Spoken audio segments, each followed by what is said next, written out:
it's 15 minutes into the meeting. I'll do roll call. You'll do it? Okay. You're gonna be busy talking. Sure. I'm happy to do it though if you prefer, so.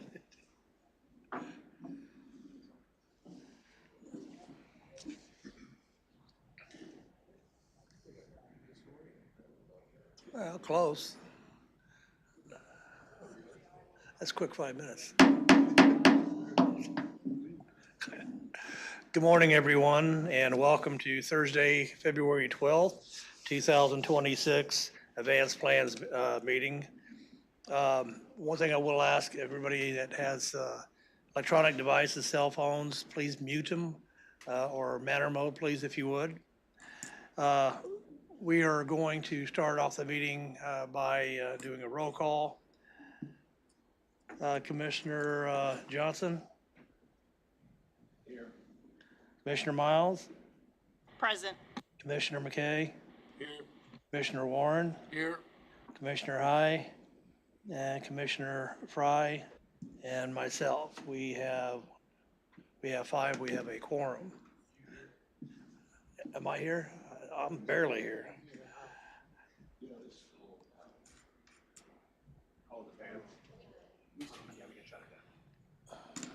Thank you. Next item on the agenda is the meeting summary approval for January 15th. We have a motion for approval and second. All in favor signify by saying aye. Aye. Opposed, same sign. Thank you. And now we will have our, Justin, yeah, you're up on urban scale development in the county. Good morning, Mr. Chairman and Commissioners. Justin Constantino with the Planning Department here to talk about a comprehensive plan amendment addressing urban scale development in the county. Next slide, please. So the recommended action today is to review the proposed amendments to the Community Investments Plan and recommend approval by the full MAPC. Next slide, please.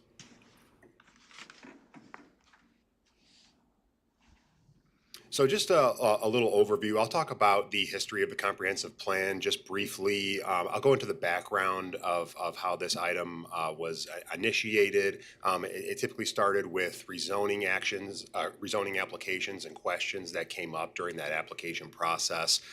It was initiated by the Board of County Commissioners in January. I'll discuss the proposed amendments, just the text changes specifically regarding land use compatibility, and then go into the approval process and kind of how this will ultimately be approved. So next slide, please. So the comprehensive plan was adopted by both the City of Wichita and Board of County Commissioners in 2015 and 2016, respectively. It is a guidance document for future growth in the City of Wichita and Sedgwick County. It sets the overall community investment priorities. It's a decision-making framework that guides staff decisions. It guides public infrastructure investment decisions, and it includes the locational guidelines, which is the text that provides decision-making framework regarding land use changes. And that section in the locational guidelines is what we will be addressing this morning. So next slide, please. So background, since 2020, the Board of County Commissioners Planning Commission has considered multiple rezoning applications to permit uses that could not occur without water and sewer services. So folks were trying to rezone properties in the unincorporated county, and as part of that zoning application, one of the things that you all consider, one of the things that the Board of County Commissioners considers is whether or not there are the appropriate utilities to allow for that growth or allow for that rezoning, especially in the cases of larger residential subdivisions. Applicants have indicated that they would be seeking annexation into an adjoining municipality in some cases. So lots of times the zoning case would come before you, and then during that application process, somewhere it would be revealed that the following step would be, once the zoning is in place, we'll go ahead and annex it into the neighboring smaller community. So throughout that process, there has been a desire by the Board of County Commissioners to have some language in there that provides some guidance, not just for them, but for staff when making those rezoning recommendations. Next slide, please. So this item was initiated by the Board of County Commissioners on January 21st. Really, what happened was one of those zoning cases came before them for a property in the unincorporated county near the city of Park City, and it played out just kind of how I laid it out right before this slide, where there was a person that was rezoning property to residential, and they had indicated their intent to have that property annexed into the city of Park City. And there was a good discussion by the Board of County Commissioners as to why they were reconsidering a zoning case that would essentially be nullified as soon as it became annexed. The city of Park City would then go through the same zoning process. So they were looking for some guidance as a way to hopefully clean that process up, and at the same time allow staff the ability to put that into their recommendation when those cases are heard. Next slide, please. So what we did was we made an amendment to the language and the locational guidelines of the comprehensive plan. Really, all this is a simple paragraph change that's listed on the screen here, and it states that zoning that would allow urban scale density and require municipal services, think water, sewer, for development is not appropriate in the unincorporated areas of Sedgwick County, including the urban growth areas.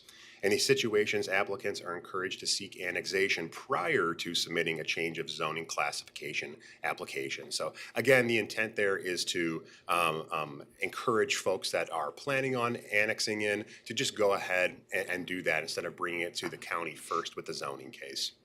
Next slide, please.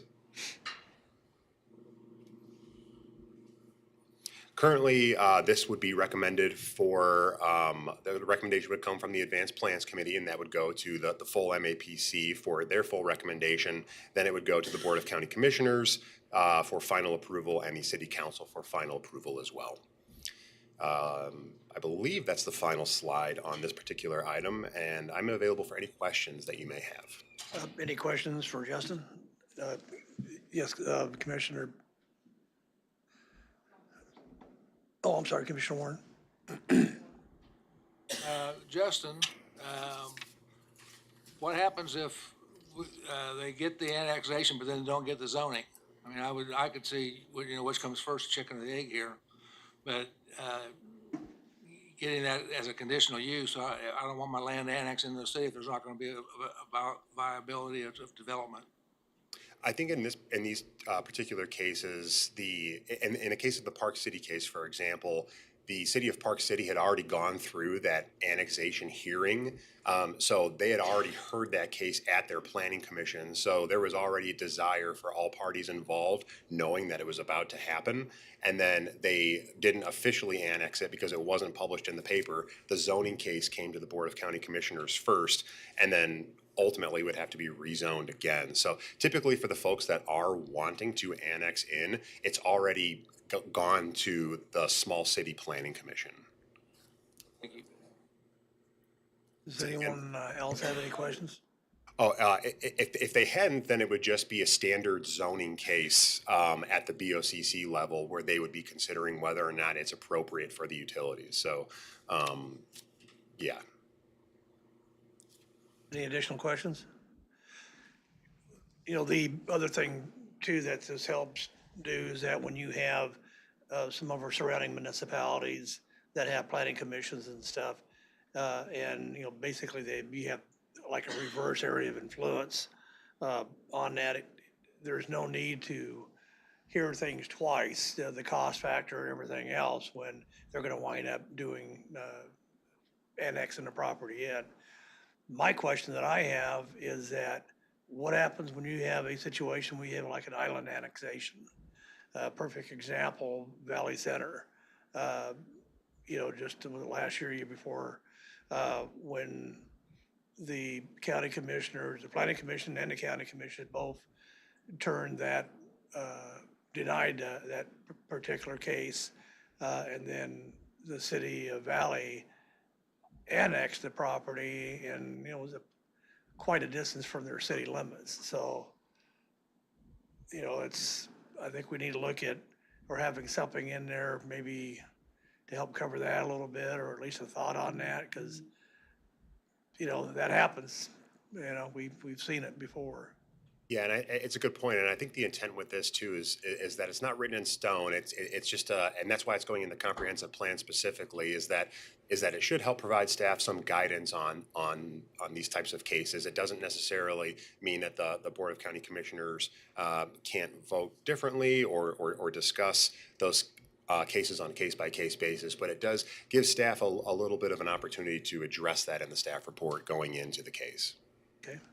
Any additional questions or comments? Seeing none, the recommended action is that we approve the recommended action and send it to the Wichita-Sedgwick County Metropolitan Planning Commission for their information. Commissioner Warren? Second. And we have a motion. Is there a second?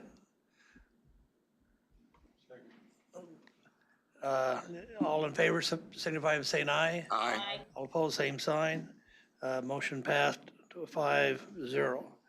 The next agenda item, item number 4, which is the data centers. And again, the recommended action on this is receive and file. Justin? Thank you. Good morning again, Justin Constantino with the Planning Department here. Just give you a brief update on the data centers review process and kind of where we stand with that. As you mentioned, Mr. Chairman, this is a receive and file item. Because there's I'll just go through this briefly, and then there will be an opportunity for folks that are in attendance who want to speak on this to speak during the public portion of the agenda, which is coming up just a few agenda items down the line from this. So again, just a receive and file item to let you know kind of where we stand. Just a few disclaimers before I get started. Currently, the Wichita-Sedgwick County Planning Department is not considering any specific data center applications as part of this process. And the potential amendments that we would pursue to both the Unified Zoning Code and the Comprehensive Plan would align with the Unified Zoning Code for both Sedgwick County and the City of Wichita. So next slide, please.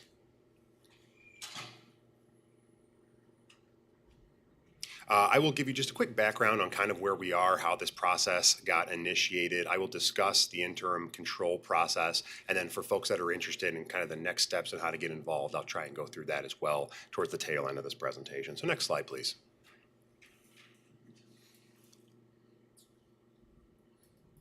So as I mentioned before, the Comprehensive Plan and the Unified Zoning Code, two separate documents, but because we are a joint Wichita-Sedgwick County Planning Department, the county and the city regulations are found both in the Unified Zoning Code, and guidance and recommendations come for both the city and the county at the Comprehensive Plan. So we are considering amendments regarding data centers to both of these documents. That's to be determined, but I just wanted to go ahead and kind of lay out that these would be for both the city and the county. Next slide, please. So the interim control period began on January 14th. The Board of County Commissioners had briefly discussed this item, and they approved a 90-day pause on data center approvals. The intent there was they were getting a lot of feedback from folks regarding data centers, and they really wanted to learn more about them, and they wanted to lean on planning staff to draft recommendations for land use guidance and regulation changes if necessary. So what they did was they put a 90-day pause on data center approvals, with that expiring on April 16th. I will note that anytime throughout that process, that resolution can be extended or revoked early if needed. So really, this is an opportunity for staff to engage the community and get some facts on the topic at hand. Next slide, please.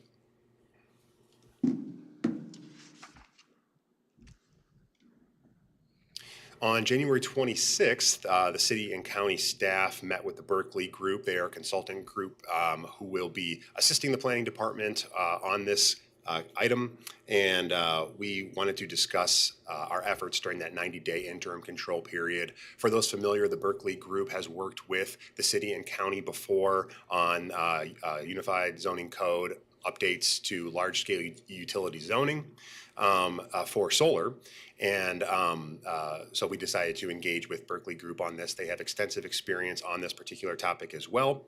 And one of the things that we have done so far is produce a draft white paper that is available on our website at wichita.gov/planning. Under research tab at the top of the page, there's a drop-down menu that lists data centers there. Staff has drafted a white paper. The intent of working with the Berkeley Group is to expand upon that white paper. So considering that they are the industry experts, they will assist us with the state of the practice review and kind of flesh out that white paper and extend it somewhat significantly. So any updates that we have to that will be on our website, and we anticipate that final product being completed towards the tail end of February. So throughout this process, we will be bringing this subject back to the Advanced Plans Committee, and we will provide updates as we receive them from the Berkeley Group. So any information we have, we will certainly share with this group and the public.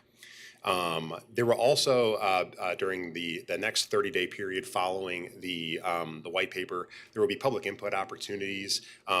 It's still to be determined whether or not there will be an open house event or an online survey. That's something that we did with the solar project to some success. So we're still kind of working out the details on that. But the next step during so the first 30 days would be the white paper. The second 30 days would then be to actually develop draft amendments to the Unified Zoning Code and Comprehensive Plan based off of those best practices. So we hope, again, to bring all that information here and discuss that so that the Advanced Plans Committee can ultimately make a recommendation to the full MAPC. And then the review and adoption process should likely occur in the final 30 days in March and April leading up to that end date. Next slide, please.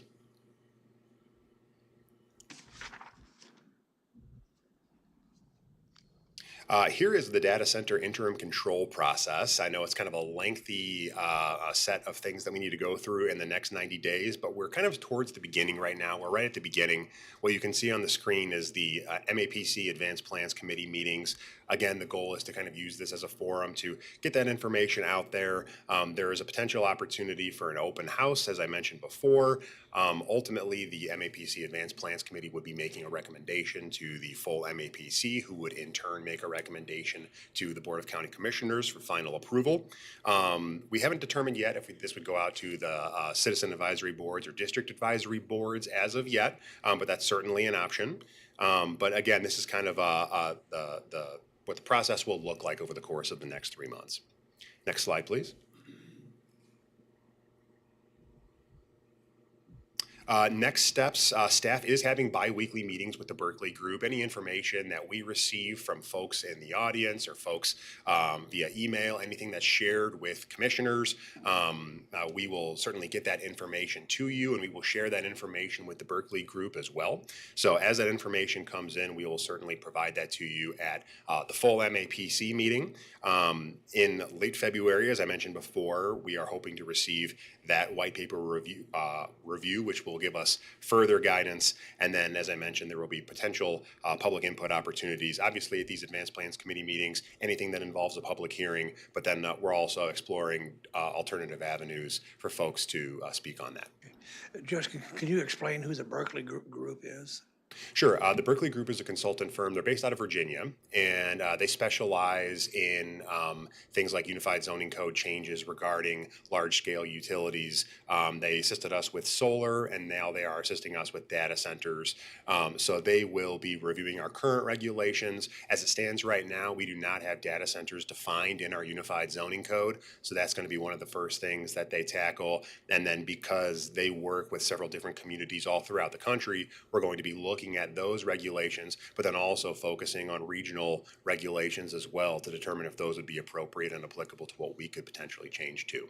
Okay, and just to confirm or clarify, they are not associated with any company, that may wish to establish a data center, correct? Yes, sir, that is correct. They will be working directly with us. Okay, thank you. Sorry to interrupt you. No, that's a great question. Next slide, please.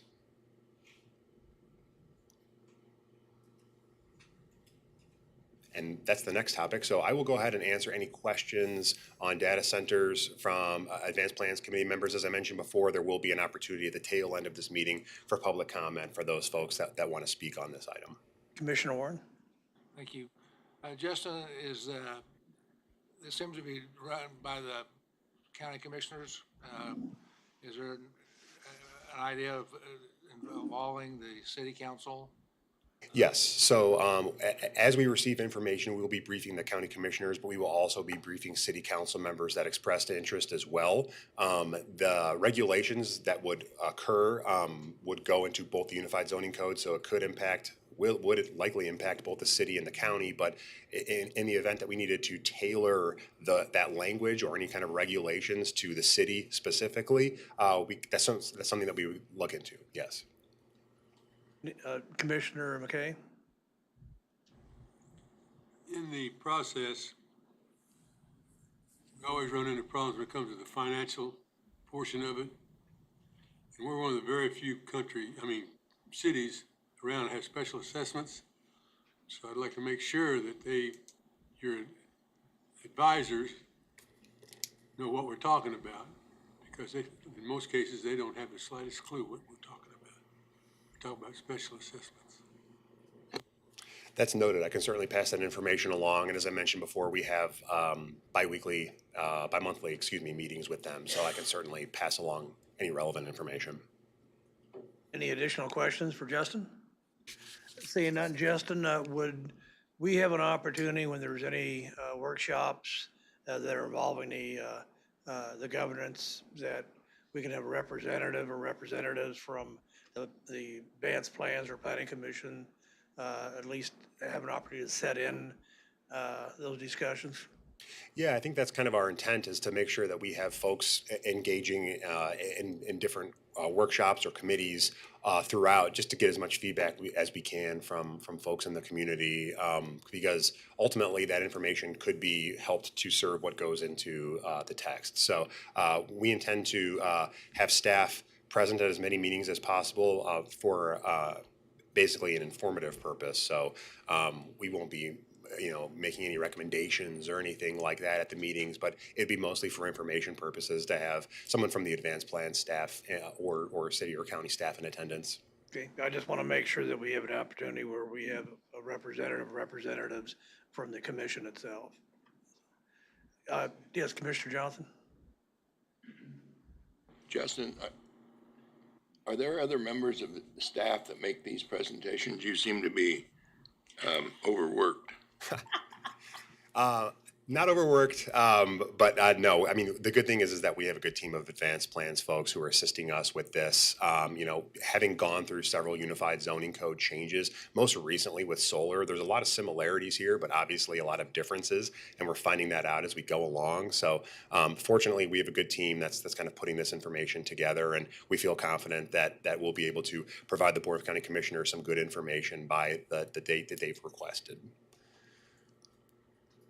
Any additional questions, comments? Justin, thank you. Thank you. At this time, we have a few people here from the public, and we are going to open this up for public comment. I would request that you're allowed 3 minutes.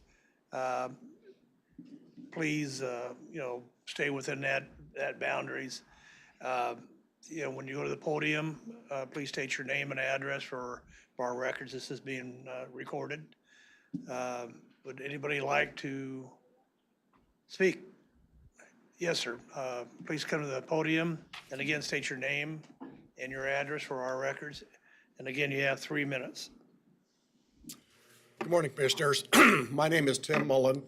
I live at 6718 North, 135th Street West in Colwich.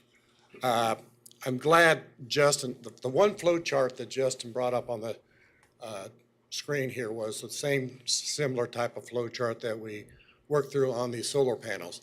I was one of the guys that constantly visited you guys on these solar panels, so I'm kind of familiar with this process. I hope we do adopt that and we use that process.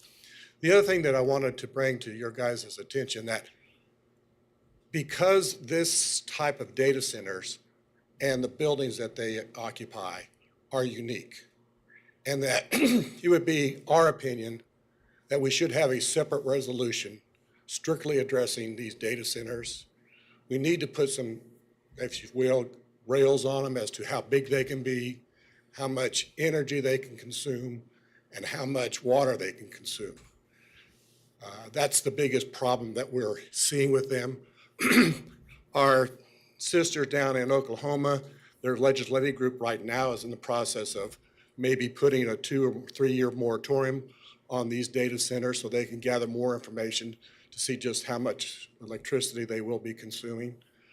Also, they are also considering putting a extra, if you will, tax or rate on these particular type of entities, these type of facilities, because of the amount of electricity that they consume and the possible burden that they're going to place on the regular rate users to have them be completely separate. So those are some of the things that I hope that you guys will be looking through with Berkeley. I'm familiar with Berkeley because we, again, work with them on the solar panels as well. So that's basically what I wanted to do. Is just, I hope we can do this as a separate resolution specifically for data centers. Any questions for Mr. Mullins? Yes, Commissioner Johnson. Are you talking as an individual or representation of some group? Individual. Any additional questions? Mr. Mullins, thank you for your comments. Is there anyone else that would like to speak? If so, make your way to the podium. If not, then we'll go ahead and, yes, sir. Yes, sir. Again, please state your name and your address for our records, and you have 3 minutes. Okay, I'm Mike Betson. I live at 19223 West 29th Street North, Colwich mailing address. I just want to support what Tim was saying. There's a couple of really key points, and I've heard this before, and I used to work in this industry too, so I have a little bit of experience. But solar farms are passive energy producers. Data centers is a totally different beast in that they're large, and I've been studying all the designs that have to go with it because of the water consumption issues, the cooling, the power, the heat generated in these things, and just the massive size of the buildings, and they are noisy. You can try a lot of things, but they're going to be noise, and that's an issue, particularly at the boundary line if you're close. And they say they can get it down, but live by something that's a constant hum, it gets you after a while. But the fact of the matter is, we really need to take our time to do it well. Data centers are here to stay, probably. I don't doubt that a bit, but let's do it right. And my other appeal, and I like to comment on the financials, is these companies are making a lot of money. We don't need to subsidize them. And I would like to get that across, but power, water, size, aesthetics, and also coming from the farming community, we really hate to lose really good farmland to something like this. One, we probably have opportunities for redevelopment that we really should consider. How do we redevelop areas that need redevelopment? So that's what I'd like to say. Thank you. Sure, thank you. We have one question, Commissioner Miles. I don't know if you know this, but I'm curious, since you said you'd done some work with some of these things. Do you have any idea what the noise level is for one of these data centers compared to the wind farms? Is it a similar hum? Wind farm would be more of a swish. These will be consistent hums, but you may have, if it gets in a sine wave like this, but then again, it's the auxiliary equipment. And one of the biggest noises you're going to get is moving air and cooling. Because if you don't have cooling towers and you have closed loop cooling system, these fans, there's going to be banks and banks of these huge fans that can be 40 foot tall, and these generators, because you have to move a lot of air because it's so inefficient versus a water contact. And it's just massive. And, they talk about these things in 100 megawatt capacities. That's a small unit. The ones you're seeing around coming in are 400, 500, 800 megawatts of power. All that power goes into heat. That heat's got to get changed by using water, cooling, and air. And they're massive. So Thank you. it's not simple. Commissioner Johnson. Yeah. How do these compare in size to the big Amazon warehouses going in all over? You can be comparable in size. A lot of the buildings they're putting in are 6 to 10 acres. And an Amazon warehouse is probably not far off of that. It looks totally different. I mean, those are big square buildings. But when you put in the auxiliary, And depending on the importance and how they do their energy redundancy, substations are huge. But if they put in, and they will, they'll put in some battery storage, UPS system, BESS, and they'll also put in generators. There's one up in Indiana. They're asking for a permit for 400 diesel generators as backup supply. Turn those on. You want to hear something? I worked in industry and I ran plants like big plants. So far, because I wore my hearing protection. I was good about that. Thank you, Any sir. other Is there any questions? additional comments? Sir, thank you. I appreciate your input. Is there anyone else that'd like to speak? Yes, sir. Again, you have 3 minutes. State your name and your address. Thank you, Commissioners. My name is Andrew Nave, Nave, and I'm with the Greater Wichita Partnership. We're at 505 East Douglas Avenue. I'm speaking on behalf of our organization that is the contracted lead economic development organization for both the city of Wichita and for Sedgwick County. We are here to engage in new opportunities for economic development and growth of our economy. So appreciate the time that you guys are all spending on this, I think, important topic, and that the community is spending on it as well. I wanted to just kind of give you guys a few highlights of some of the things that the partnership is doing, and we'll have more information, more findings, more reports kind of as we go forward. But our organization fields the inquiries for new industry, new companies, a variety of industries on a regular basis. And we have seen dozens and dozens of inquiries of the data center type industry over the last, call it, 1.5 to 2 years. That tracks very closely with what we see when we go to kind of connect with our economic development counterparts across the country and across the state of Kansas, we've all read about it. This rise in kind of the data center industry has absolutely increased, and we've definitely tracked that over the last few months, particularly the kind of the back half of 2025. So there's definitely been a number of inquiries, I would say dozens of inquiries across our region, not just Sedgwick County, not just one area of Sedgwick County, but all over the region for sure. Those have come in multiple firms. Some of those we received an inquiry from maybe a real estate professional or maybe a lawyer representing a company, and that was months and months ago, and we've never heard from them again. But we continue to maintain and hear feedback from multiple firms, and the firms are all different. There's different types of data center inquiries. There's developers that we've experienced. There's co-location data centers. There's edge data centers, which are a little bit smaller. There's end users. There's hyperscalers, which are the very large ones that have been shared about. So there's not one type of inquiry. I can give you a perspective that there's a wide variety of inquiries that are coming in to South Central Kansas. I don't know that all of those are going to make it. As I've said, some have already kind of fallen by the wayside, so we anticipate that to continue. I wanted to share just a couple of reasons why we think that's happening. From our vantage point as the Economic Development Office, we think there's multiple reasons. One is there was state legislation passed last spring called Senate Bill 98, which provided sales tax exemption for data centers and for the investments they make that are subject to sales tax. You've seen across the country when states have that tool. That's not a new tool. That's been around for decades. Other states have had it for a long time. When we've seen that legislation pass, you've seen an influx and interest in data centers. There's been utility infrastructure investments, both in the natural gas system and space, certainly within Evergy's new natural gas plants that they're investing in, and renewable facilities they're investing in. Southwest Power Pool is upgrading the transmission system across the SPP, so there's investments there. So lots of reasons for the IXP across from WSU is another factor. I wanted you to share with you that the partnership has convened a task force of data center professionals that we're going to be. Sir, I hate to cut you short, but you're. Sure. time So has we'll bring back more information at that time. So I appreciate it. Thank you, sir. Any questions, Commissioner McKay? What was the name of your company again? the organization is the Greater Wichita Partnership. We're a nonprofit organization. Commissioner Warren? I'd be willing to make a motion to extend this time for 2 minutes. We have a motion. Is there a second? All in favor, signify by saying aye. Sir, you got 2 more minutes. I talked fast, but I didn't talk fast enough. I apologize. I was just going to say there's multiple reasons for it. We are evaluating as a business community, what is this opportunity for Wichita and South Central Kansas and Sedgwick County?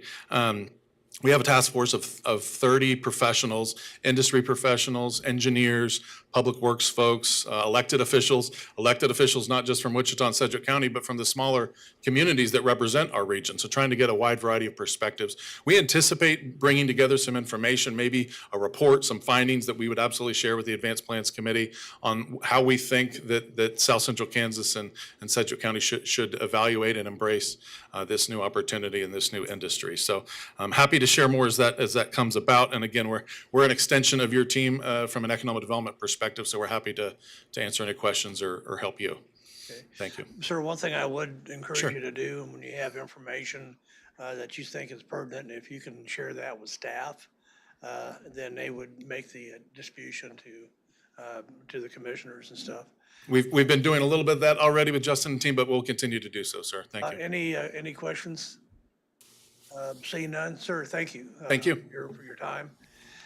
Is there anybody else from the audience that would like, yes, sir. You have 3 minutes if you state your name and your address for our records. Patrick Kraus, my address is 19059 West 53rd Street North in Colwich.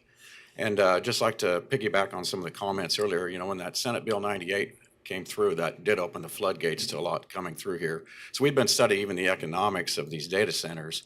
And for the benefits, one would think they'd be great because we're talking about these multi-billion-dollar investments. But when you look at what they end up doing, they end up getting usually property tax abatements amounting sometimes up to 100% for 20 plus years. And instead, they would negotiate a payment in lieu of tax, which is a much smaller amount. This amount may sound like a lot to some people when you look at what's being paid, but it's really a fraction of what they should be paying. So the comment earlier about subsidizing, I agree 100% with, that we shouldn't be fully subsidizing these trillion-dollar companies that they're looking at doing this.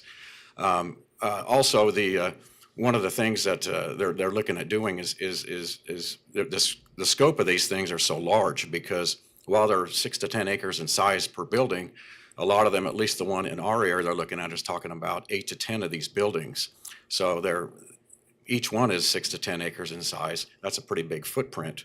But if you look at the construction period for these, they take years to build, and it could take up a couple years to build one. So if they look at building 8 to 10, you're talking about 20 plus years of many times of constructing this. I went to one in Stillwater where they're building one, and until you see the size and scope of this and how much construction equipment is on site, the number of workers can be up to 1,500 at a time. And you look at just the safety aspect of this, because these are going up and down all these roads, streets, causing all kinds of concerns and problems. You know, it's very concerning.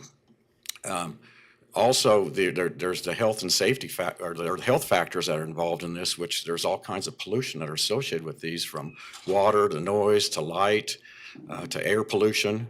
There's just many concerns out there. So there's a lot of negatives. Let's say the positives do not seem to be not very good for most people when you look at the money aspect of it. So I would just like to go on record saying that we are definitely against it in our community.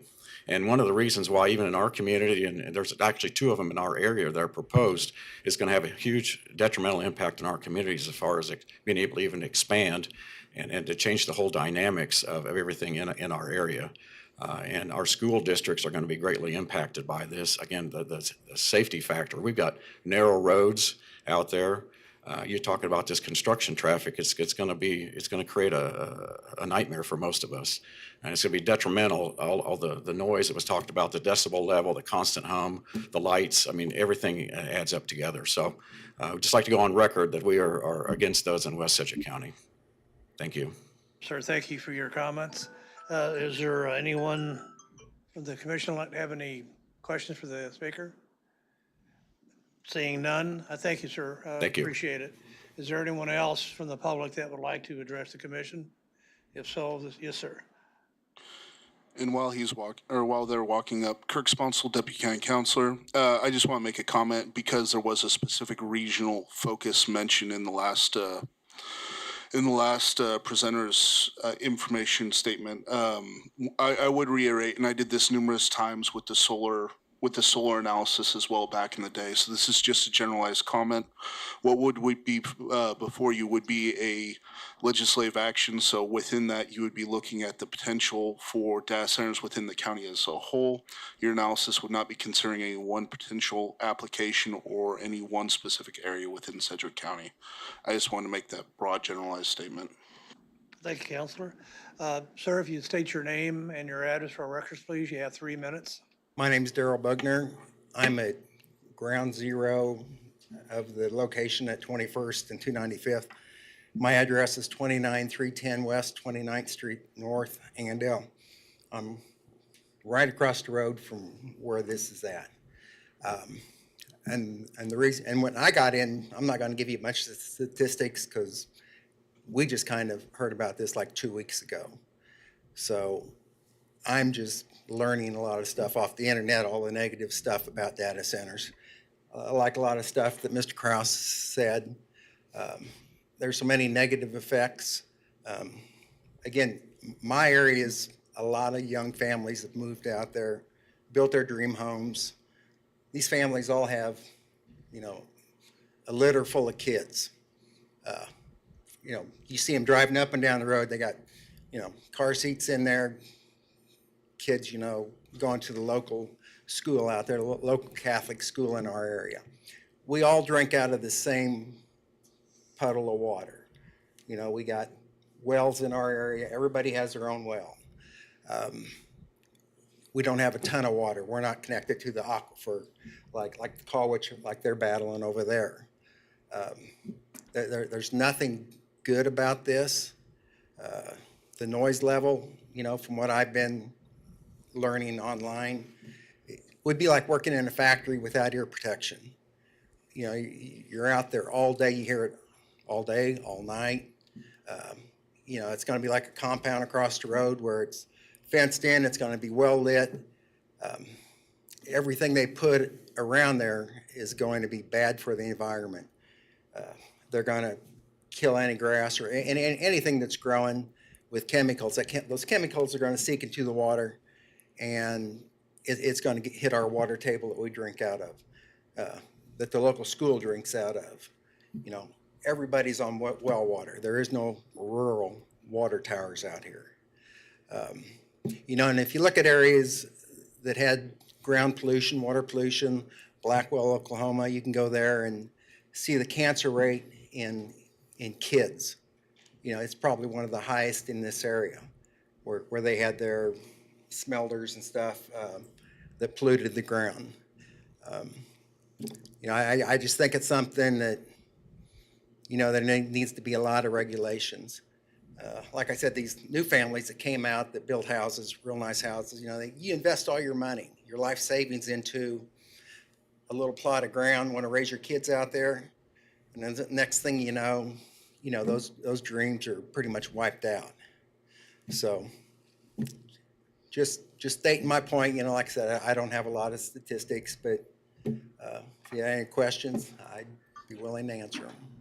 Okay. Mr. Bunker, your time has run out. Appreciate, is there any comments from or questions from the commission? Seeing none, thank you, sir. I appreciate it. Is there anyone else from the audience that would like to come and speak? Is there anyone else? Yes, ma'am. You have 3 minutes. And please state your name and your address for our records. My name is Chelsea Wells. I live in the very southeast corner of Reno County, which is 2 miles away from the 21st 295th proposed data center area. My address is 14509 East Maple Grove Road, and it's a Mount Hope address, but we're a long ways away from Mount Hope. It's a large mailing route. I was wanting to point out on the schools, and I get emotional talking to this, so I'm trying to hold it back. Colwich grade school, I'm speaking for the Colwich group. Those kids, they have the elementary school there in town. They have to travel to Andale. They're crossing this road with their children to take their high school kids to all their activities. The kids are traveling those roads, which is beyond dangerous. I have a 15-year-old that's learning how to drive, and she's driving to Garden Plain to go to school. Even though I go to St. Joe Oast Catholic Church in school, with my little kids, my high schooler travels to Garden Plain. And in the future, she's going to be traveling from Garden Plain to Andale for college classes. And they have baseball. They have to travel the intersections in a huge square. So not only is their area, their concern for their travel, but they also will have, this is a huge square of all the communities are traveling intermingly. Yeah, anyway, water is a huge concern, but most of all, the safety and the uptick of the traffic accidents that happen in the construction phase is extremely alarming. So anyway, thank you. Thank you. Is there any questions for the speaker? Ms. Wells, thank you. Appreciate your time and your comments. Is there anyone else that would like to address the commission? Ask one more time. Is there anyone else that would like to address the commission? Seeing none, thank you very much for your concerns, your questions. Please stay engaged. We will now move to our next agenda item. Again, this was a receive and file action. Next agenda item is the College Hill overlay. Justin. Good morning again, Commissioners. Justin Constantino with the Planning Department here to give you a brief update on the College Hill overlay plan. The neighborhood plan was approved by the Wichita City Council earlier this year in July 2025, and then finalized by the Board of County Commissioners in August of 2025. So we're on to phase 2 of the project, which is the overlay. The Overlay Steering Committee met twice in November on the 5th and the 12th to discuss residential and commercial design guidelines. The project team released 2 public surveys on December 22nd addressing both residential and commercial design guidelines, the intent being to gather public input on the proposed guidelines in the College Hill neighborhood. As of January 12th, we received 138 responses on the residential survey and 69 responses on the commercial survey. So those officially closed on January 18th with those numbers pretty much holding. The College Hill Overlay Steering Committee last met on January 22nd at Plymouth Congregational Church to review those results, and we do intend to have additional meetings over the next few weeks to hopefully review those survey results a little bit more in depth, and then ultimately produce a draft overlay document. So that's where we're headed as it stands right now with the overlay project in College Hill, and I'll stand for any questions. Justin, thank you for the updates. Is there any questions for the commission? Seeing none. Justin, thank you. Appreciate it. Next agenda item, MAPD updates, Planning Director Weddle.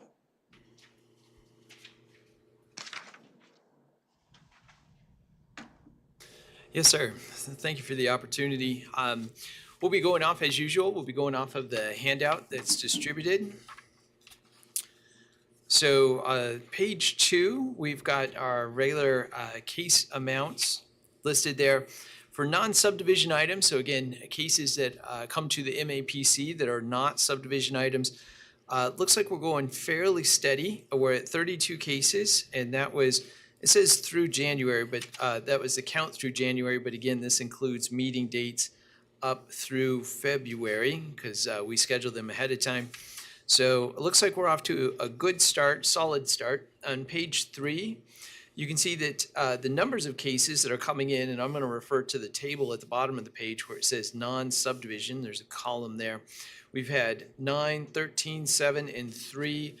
Since this was put together, we've also had another closing date, and I think we were somewhere in the ballpark of 10 to 11 cases that came in. So things have been steady. They've been a little bit lower than what we saw at the end of last year, but again, fairly steady. And it's given us an opportunity to work on cross-training staff and also changing some of the assignments so that people can pick up additional skills. So it's been beneficial. We're waiting, as always, to see what the next closing date will bring. So we'll see. On page 4 of the packet of the item, you'll see the subdivision cases at the MAPC. These have been quite a bit lower than what we were seeing in the past. I don't know if everyone kind of got their plats in at the end of last year and kind of had a lull since then, but We're keeping an eye on it, but it's given us a chance for some of our staff to kind of swap duties with this, and for one of our younger staff to get more experience processing subdivision applications. So it's been very beneficial. On page 4, you'll see that so far we've got 5 that have come in, 5 that have been processed. The number of lots, of course, is down, so we'll see where that ends up at the end of this year. So not too much to call your attention to on page 5. It's just we'll see how things kind of fill in as we continue through the year. Number 6, we're continuing, of course, to get started with the year. So administrative adjustments, we've only seen 11 of those come in so far. Last year we ended with 110. So I think we're pretty much on pace for that. And so far, you can see on the top of there, the category breakdown, it's kind of spread throughout all of the different categories that we have. So nothing that's far and away leading the other ones. So with case counts, we're just at the beginning of the year, so we'll see what trends start to emerge as we proceed through. On page 7, staffing, very glad to report, as I did last time, that we're at full staffing except for one position that's been frozen in the advanced plans division. So fortunate to have everything else filled. On page 8, we have our website hits. And we've cleared the board so that at the bottom of the page, so you see just January's results. But these look fairly similar to what we were seeing throughout last year. The one that's been interesting is to see short-term rentals was the 4th highest in terms of number of hits on that webpage. So I think what we're seeing is probably short-term rentals in terms of re-upping on their licensing. So they're probably folks who are doing searches related to that. On page 9, the only thing I would call your attention to in terms of implementation of short-term rentals is that we did fill the part-time position. Jeremiah on our staff is in that position and has been doing the enforcement and monitoring actions. And as a result, we've seen more planning cases, zoning cases come in as a result of that. So it's been kind of good. He's kind of chasing them out of the bushes and starting to get people in compliance with the zoning. Short-term rentals for Sedgwick County. You can see that we've got a note here that has been changed in terms of the date that will go to the city council. We anticipate that now being on February 24th. That'll be a consent item at the council because we've got this joint code. These are changes for the unincorporated county, so there's no impact to the city. So we submitted it as a consent item on the city.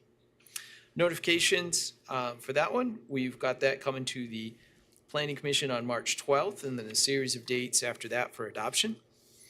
Development signs in the county, just still need to have that conversation with the city and see if they want to change their regulations and how that's done.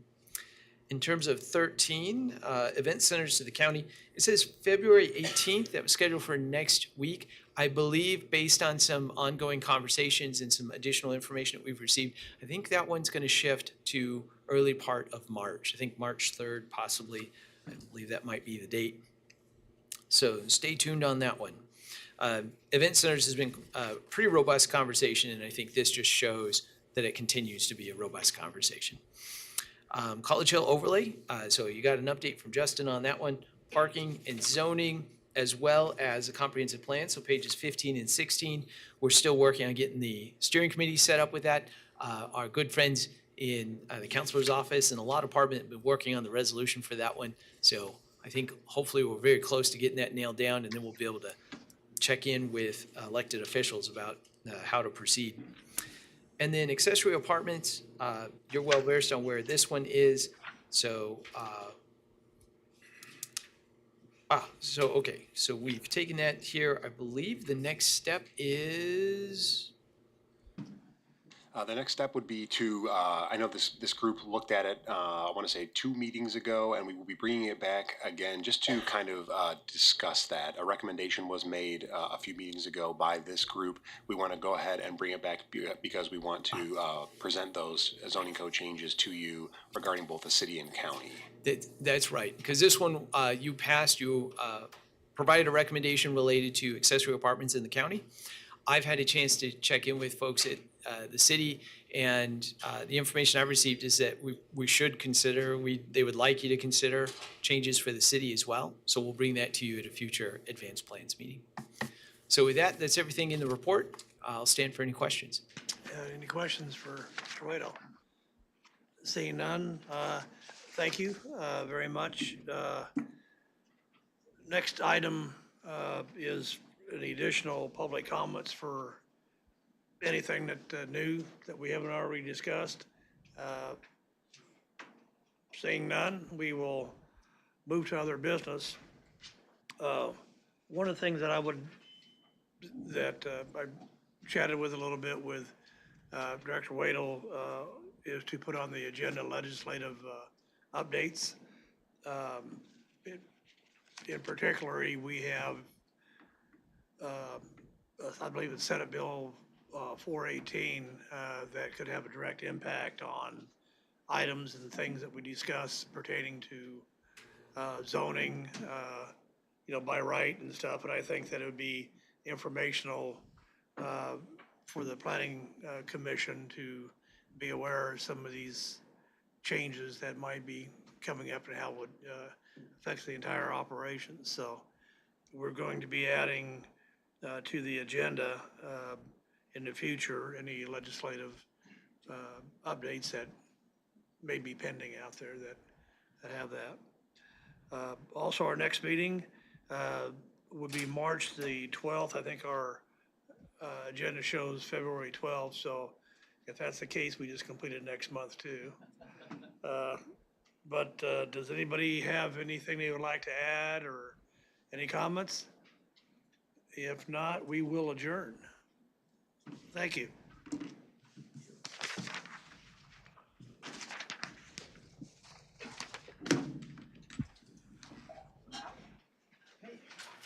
Professionally done. Good job.